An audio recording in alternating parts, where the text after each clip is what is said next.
Եկեք խոսենք network-ի ցանցի մասին, որը որ կոչվում է blockchain։ Երկու տեսակի ցանց կա, լավ, որը որ կոչվում է client server network, որը որ օգտագործվում է բանկերի կողմից, օրինակ սերվերն է, բանկինն է, հա, ու այդ սերվերից օգտվում է PayPal-ը, Skrill-ը ու նմանատիպ վճարման մեխանիզմներ։ Որն է խնդիրը, որ բացի այն, որ սա տրանզակցիաները բանկերը բոլորը տեսնում են, խնդիրն է, որ հանկարծ այս սերվերը պահի տակ ինչ-որ գմփած, ոչ մի գործարք, ոչ մի բան չեք կարող անել։ Ուղղակի սենց նստել եք սպասեք մինչև սերվերը վերականգնվի ու դուք գործարք կարողանաք անել։ Դա կոչվում է client server network։ Եվ ունենք երկրորդ տարբերակը, որը որ peer-to-peer network-ն է, որտեղ որ Bitcoin-ը աշխատում է։ Ինչ է իր լոգիկան։ Լոգիկան հետևյալն է, որ բոլոր այս կետերը, հա, կոմպեր են, որը որ կոչվում են nodes։ Նոդերը այն կոմպերն են, որը որ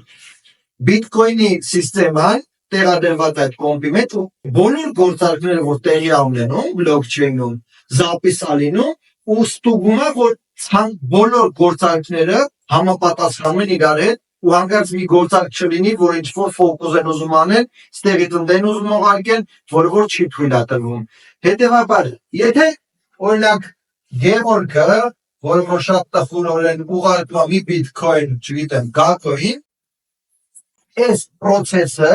բոլոր բարից բունի մատով այս կապը, որ կա, այս նոդերի,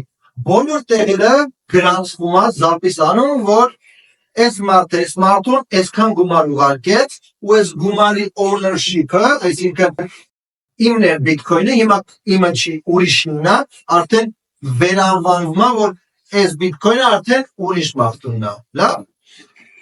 Կարևոր է, որ հասկանանք, որ ի տարբերություն բանկային սիստեմայի, եթե որևէ նոդ, հա, մի օր գմփած, երկրորդը գմփած, երրորդը ինչ-որ պատճառով 10 հատը եւ այլն, որը որ ես ժամանակին չի հասկանում,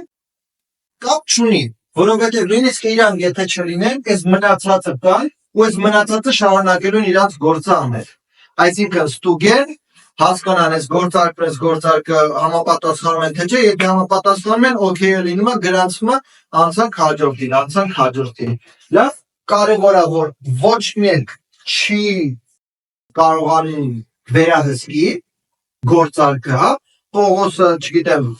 Նիկոլին ուղարկեց այսքան գումար, ոչ մեկ չի կարող սա վերահսկի, ուղղակի գործարքը տեղի ունենում, blockchain-ի միջոցով տեսնում են համապատասխանում է թե չէ, նորմալ է փոխանցման լոգիկան կոդը ու օքեյ ալի։ Պատկերացրեք սենց մի բան, ոնց որ BitTorrent-ը կամ ընդհանրապես torrent-ից եթե օգտվել եք, գիտեք, որ մի քանի տարբեր տեղերում, եթե օրինակ, չգիտեմ, FIFA-ի խաղ եք ուզում քաշեք, մի 100 հոգի ունեք, ով որ կպած է ցանցին, ես կարողանալ եմ այդ մարդկանցից քաշեմ այդ խաղը, նույն տրամաբանությամբ այս blockchain-ն է, որ ովքեր որ ցանցին կպած են, բոլորը մեկը մյուսին օգնում են, որպեսզի այս գործարքը հասնի տեղ։ Սա կոչվում է blockchain, blockchain-ը ինչու է անխափան, որովհետև իրականում այստեղ ոչ մի արտաքին գործոն չկա։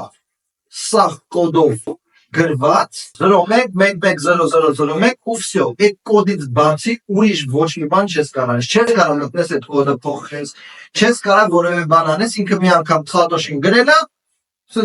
կլուչը դրել է, փակել է, գցել է այսին որտեղ ու վсё։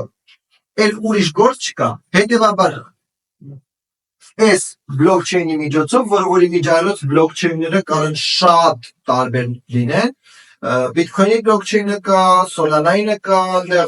Binance-ը կա, շատ blockchain-ներ կան, ամեն մեկը ինչ-որ գործում, Ethereum-ը կա, որ smart contract-ները, որ կարողանում ես նույնպես վերցնես այդ blockchain-ը ու քո ուզած մեխանիզմը գրես, if this then that, այսինքն եթե էս ալինում, հերթականությամբ փակում ես ու վсё։ Էդի նույնպես անփոփոխ է լինում։ Ամբողջ իմաստը blockchain-ի այնա, որ անխափան է ու նույնիսկ եթե 10 հոգի, 1000 հոգի էլ անջատեցին կոմպը գնացին, ինքը ոչ մի ձևով չի կարող խափանվի սիստեման։ Լավ, հանդիպենք հաջորդին։